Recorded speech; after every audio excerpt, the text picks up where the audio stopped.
UP के बागपत में दिल्ली के होटल कारोबारी का शव मिलने से हड़कंप मचा। खंडहर मकान में मिला शव। 5 दिन से लापता था होटल मालिक, जांच में जुटी पुलिस। यूपी के अलीगढ़ में मथुरा के शराब कारोबारी का मिला शव। खेत में जला हुआ कंकाल मिलने से हड़कंप मचा। बाइक समेत जलाया गया है शव। 3 दिन पहले घर से निकला था युवक। जांच के लिए पुलिस टीम का गठन। यूपी के एटा में महिलाओं के बीच जमकर मारपीट हुई। जमकर चले लात घूंसे बीच सड़क पर मारपीट का वीडियो सोशल मीडिया पर वायरल हो रहा है। यूपी के अंबेडकर नगर में रेप का आरोपी गिरफ्तार। पुलिस ने हिसामुल नाम के एक आरोपी को गिरफ्तार कर जेल भेजा। यूपी के झांसी में पुलिस को देखकर जुआरियों में हड़कंप मचा। भागने के दौरान एक जुआरी सूखे कुएं में गिरा। मौके पर हुई मौत। ग्रामीणों ने मदद की। यूपी के एटा में किसान नेता पवन ठाकुर की गाड़ी से निकला सांप। अचानक गाड़ी से सांप निकलने से हड़कंप मचा। रूस ने यूक्रेन पर युद्ध नियमों के उल्लंघन का आरोप लगाया। कहा, रूसी नागरिकों को टारगेट कर रहा है यूक्रेनी सेना। गाजा में इजरायली सेना का ग्राउंड ऑपरेशन जारी है और हमास की कैद से 2 बंधकों को छुड़ाया गया। फ्लोरिडा की कोर्ट में डोनाल्ड ट्रंप की पेशी। फर्जी दस्तावेज मामले में बंद कमरे में हुई सुनवाई। बंधकों की रिहाई के लिए गाजा में ऑपरेशन जारी। इजरायली सेना ने बंधकों को छुड़ाने का वीडियो जारी किया। इजरायल के प्रधानमंत्री बेंजामिन नेतन्याहू की डच पीएम रूट से मुलाकात। दोनों नेताओं के बीच युद्ध के मुद्दे पर चर्चा हुई। गाजा के रफा में इजरायली हमले से हुए तबाही पर ब्रिटेन की चिंता। हमले से पहले सोच विचार करने की जरूरत। फ्रांस के राष्ट्रपति इमैनुअल मैक्रों से मिले पोलैंड के डोनाल्ड टस्क। खाद्य, ऊर्जा और सुरक्षा के मुद्दे पर चर्चा हुई। गाजा में बंधकों की रिहाई के लिए चलाए गए अभियान पर इजरायली सेना का बयान। कहा, बंधकों को मुश्किल में हालात में रखा गया था। अमेरिकी चुनाव पर यूरोपीय संघ का बयान। कहा, संभावित परिणामों को लेकर की जा रही है तैयारी। ग्रीस में शूटआउट के बाद दहशत का माहौल है। सुरक्षा बलों ने हालात का जायजा लिया। इजरायली हमले से लेबनान में भारी तबाही। सुरक्षा बलों ने हिजबुल्लाह के ठिकानों को बनाया निशाना। रूसी पर्यटकों के दल का उत्तर कोरिया में स्वागत। पुतिन और किम जोंग उन की मुलाकात के बाद दोनों देशों के बीच नजदीकियां बढ़ी। गाजा के रफा शहर में 50 लोगों की मौत का दावा। इजरायली सेना ने की थी ताबड़तोड़ बमबारी। इजरायल और डच के बीच लड़ाकू विमानों की डील संकट में।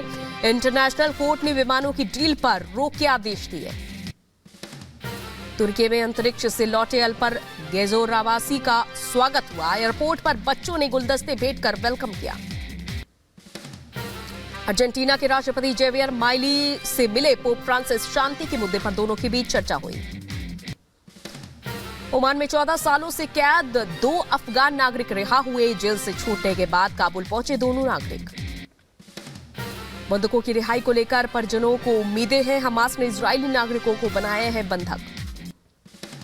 हुती आतंकियों ने किया लाल सागर में हमला। अमेरिका का जहाज निशाना बनाने का दावा। अमेरिका के पूर्व राष्ट्रपति डोनाल्ड ट्रंप पर लगे आरोपों पर मंथन। कारोबार में गलत आंकड़े पेश करने का आरोप है। इजरायली सेना के रेस्क्यू ऑपरेशन की पीएम नेतन्याहू ने तारीफ की। कहा, मिशन में शामिल सभी सैनिकों को बधाई। गाजा के रफा में इजरायल के ऑपरेशन को अमेरिका ने बताया गलत। कहा, रिहायशी इलाके में हमले का समर्थन नहीं। अमेरिका राष्ट्रपति जो बाइडेन के राजा अब्दुल्ला से मुलाकात करने की खबर सामने आई है। गाजा संकट के मुद्दे पर दोनों नेताओं के बीच हो सकती है बातचीत। ब्रिटेन से रिश्तों पर पोलैंड के प्रधानमंत्री का बयान। कहा, ब्रिटेन और पोलैंड को मिलकर करना है काम। डोनाल्ड ट्रंप के नाटो वाले बयान। निक्की हेली का हमला। कहा, ट्रंप के बयान को बताया दुर्भाग्यपूर्ण। अफ्रीकी देश कोलंबिया में ड्रग्स की बड़ी खेप बरामद। छापेमारी के दौरान एक घर से करीब 5 टन कोकीन जब्त की गई। अमेरिका के विकास पर राष्ट्रपति जो बाइडेन का बयान। कहा, आर्थिक क्षेत्र में तेजी से हो रहा है विकास। हमास की कैद से छूटे बंधकों की हालात में सुधार हुआ है। अस्पताल में चल रहा है दोनों का इलाज। गाजा के रफा में इजरायल के ऑपरेशन पर यूएन का बयान। कहा, बंधकों की रिहाई के फैसले का स्वागत। नागरिकों की मौत पर जताई चिंता। पाकिस्तान में इमरान समर्थकों ने मानी हार। विपक्ष में बैठने को तैयार हुए। नवाज की पीएमएलएन और बिलावल की पीपीपी के बीच गठबंधन की कवायद हुई तेज। पाकिस्तान के कार्यवाहक पीएम ने चुनाव परिणाम में देरी से आने पर सफाई दी। कहा 60 मिलियन से ज्यादा वोटों की गिनती करने में सिर्फ 36 घंटे लगे, जबकि आतंकवादी हमलों में भी हमें जूझना पड़ा। यूक्रेन पर रूसी सेना के हमले जारी। खार्किव में रूस के ड्रोन हमले के दौरान मारे गए एक ही परिवार के 5 लोग। इजरायल के पीएम नेतन्याहू ने रफा से नागरिकों के रेस्क्यू ऑपरेशन की तारीफ की और इस ऑपरेशन को बताया इजरायल के इतिहास का सबसे सफल अभियान। कहा बहुत अच्छा ऑपरेशन, मुझे सेना पर गर्व है।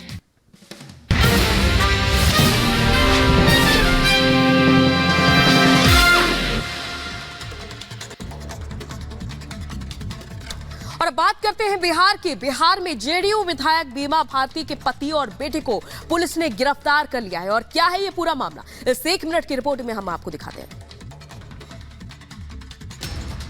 बिहार विधानसभा में फ्लोर टेस्ट में जीतने के बाद नीतीश सरकार फ्रंट फुट पर आ गई है। इस बीच पुलिस ने मोकामा में बड़ी कार्रवाई की। रुपौली से जेडीयू विधायक बीमा भारती के पति और बेटे समेत पुलिस ने 9 लोगों को अरेस्ट कर लिया।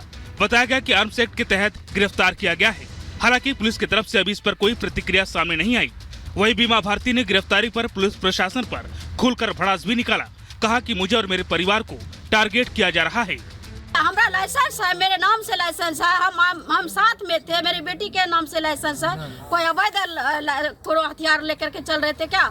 दरअसल बिहार में सोमवार को हुए फ्लोर टेस्ट के दौरान बीमा भारती सदन में मौजूद नहीं थी और वो विधानसभा अध्यक्ष के खिलाफ अविश्वास प्रस्ताव पर वोटिंग के दौरान नदारद रही। बीमा भारती बहुत देर से विधानसभा पहुंची। ऐसी खबर आ रही थी कि बीमा भारती ने अपनी पार्टी से अलग होकर आरजेडी के साथ जाने का फैसला कर लिया है। हालांकि समय रहते एनडीए सतर्क हो गया और उसने सरकार बचाने का अभियान शुरू कर दिया था। Bureau report, Republic Bharat.